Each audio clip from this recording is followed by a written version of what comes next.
ओम ब्रह्म सत्यम सर्वधार। आज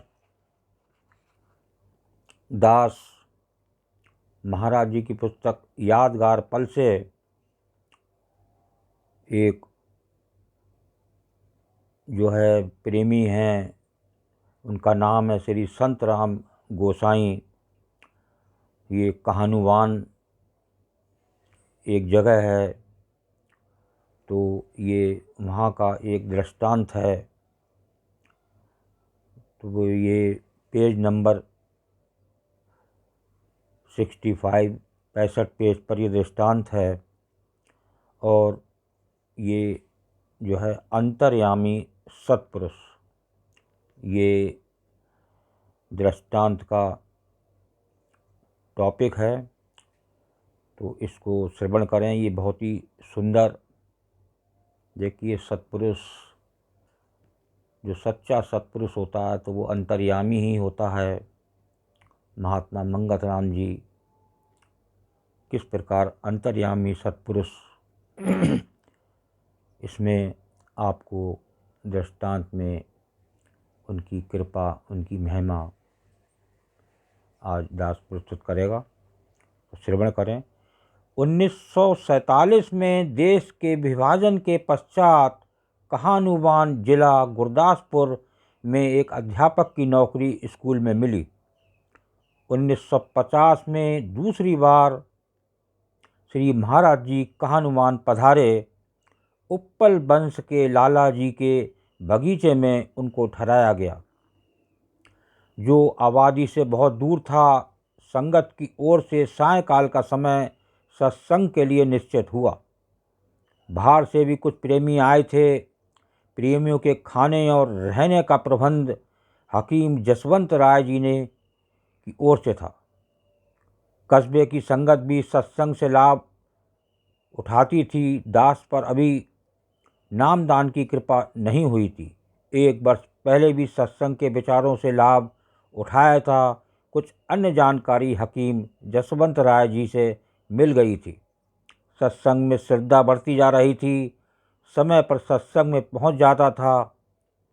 इस बात का दुख मन में था कि सत्पुरुष से संपर्क के लिए शारीरिक तौर पर बहुत कम समय मिला था, फिर भी वो हमारे अंग संग हैं। एक अनोखा अनुभव हुआ कि श्री महाराज जी चमत्कार या करामात दिखाने में विश्वास नहीं रखते थे, लेकिन सूर्य से जब किरणें फूटती हैं तो इन्हें रोक सकना अति कठिन होता है। प्रतिदिन मैं और मेरे साथी डॉक्टर ब्रह्म कुमार उप्पल सत्संग में आया करते थे और हम दोनों कुछ धार्मिक प्रश्न सोच कर आते थे कि आज सत्संग के पश्चात ये सवाल पूछेंगे। लेकिन होता ये कि जो प्रश्न पूछे जाते उन सभी प्रश्नों का उत्तर श्री महाराज जी अपने प्रवचन में ही दे दे करते थे। देखिए, ये होती है सत्पुरुष की लीला। जो प्रेमी पहुँचते थे तो महाराज जी अंदर से ही एक अंतर्यामी सत्पुरुष थे कि ये जो प्रेमी आए हैं इनका क्या प्रश्न है, कहाँ से आए हैं, क्या पूछना चाहते हैं, क्या इनके दिल की बात है। जब प्रवचन की समाप्ति पर श्री महाराज जी फरमाते कि प्रेमियों, कोई बात पूछनी हो तो अवश्य पूछो, तो हम दोनों एक दूसरे के मुंह की ओर देखकर चुप रहते। 3-4 दिन ऐसा ही होता रहा। वापसी पर हम फिर यही विचार करते हुए घर पहुँचे कि महात्मा तो बहुत देखे सुने हैं, परंतु ऐसा नहीं देखा कि जो प्रश्न पूछना हो तो उसका उत्तर बिना पूछे ही दे देवे। ये महात्मा बहुत पहुँचे हुए लगते हैं, जो मन की बात बिना बताए जान लेते हैं, आदि आदि। देखिए, कई बार प्रेमी लोगों ने बताया कि जो है महाराज जी अंतर्यामी सत्पुरुष हैं, बैठते ही अंतर की बात जान लेते हैं और जो भी आदमी सोचता है वो तक वो जान लेते हैं। इसे कहते हैं अंतर्यामी पुरुष। एक दिन श्री महाराज जी ने कहा, डॉक्टर साहब, कोई विचार हो तो करो। तो डॉक्टर साहब ने कहा, महाराज जी पूछे क्या? जो कुछ पूछने का हम निश्चय करके आते हैं उसका उत्तर तो आप बिना पूछे ही दे देते हैं। पूछने या कहने की कोई बात रहती ही नहीं। श्री महाराज जी ने मेरी ओर देखकर हल्की सी मुस्कुराहट से फरमाया, मास्टर जी आपने क्या समझा? मैंने हाथ जोड़कर निम्न दोहा कहा, अनन प्रीति चरण की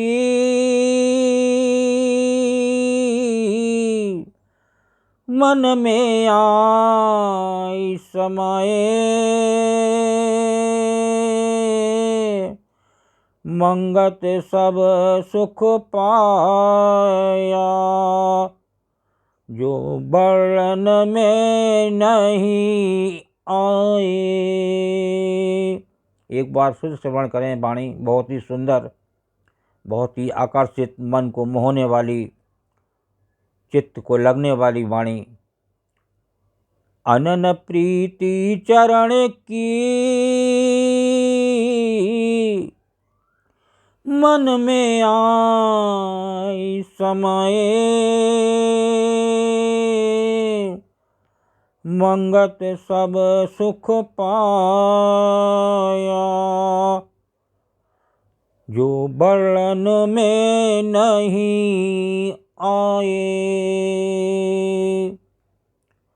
देखिए, श्री महाराज जी ने पूछा, तुमने ये दोहा कहाँ से लिया? तो दास ने कहा, पाकिस्तान बनने से पहले रसाला मारतंड में उर्दू में पढ़ा था और कंठस्थ कर लिया था। 1947 में इधर आते ही मैंने हकीम जसवंत राय जी को सुनाया था और पूछा था कि ये महात्मा जी कहाँ रहते हैं। हकीम जी ने उत्तर दिया था कि इनके दर्शन यहीं हो जाएंगे। सो महाराज जी अब आपकी कृपा हो गई। इसके पश्चात श्री महाराज जी ने अपनी अंतर्दृष्टि की बात ये कहकर टाल दी, कभी ऐसा हो जाता है कि प्रश्नकर्ता का उत्तर व्याख्यान में आ जाता है, क्योंकि प्राय लोग ऐसे ही सवाल करते हैं जो धर्म के संबंध में हो। आगे श्रवण करें। ऐसी अद्भुत शक्ति और इसे छिपाए रखने की महानता देखकर सब श्रोताओं की श्रद्धा और जिज्ञासा को शक्ति मिली और सत्संग में उपस्थित होने की रुचि बढ़ती गई। देखिए, जब एक सत्पुरुष की लीला प्रेमी सुनता है तो उसकी जिज्ञासा और बढ़ जाती है उस सत्पुरुष के प्रति कि वास्तव में ये सच्चा सत्पुरुष है, सच्चा साधु है, सच्चा गुरु है। तो वो जल्द ही सोचता है किस प्रकार मुझे ऐसे गुरु की शरण मिले और मेरा जीवन सफल हो जाए और इस संसार में आवागमन का चक्र से मैं छूट जाऊं और एक मोक्ष की प्राप्ति हो जाए। हर जीव चाहता है, लेकिन वो इस भोग विलास में इतना लगा हुआ है संसार में कि वो इससे दूर है। ओम ब्रह्म सत्यम सर्वधार। दास का अगर चैनल अच्छा लगा हो तो सब्सक्राइब करें, बेल प्रेस करें, लाइक करें, शेयर करें, ताकि आगे आने वाला वीडियो सर्वप्रथम यूट्यूब में मिले। ब्रह्म सत्यम सर्वधार।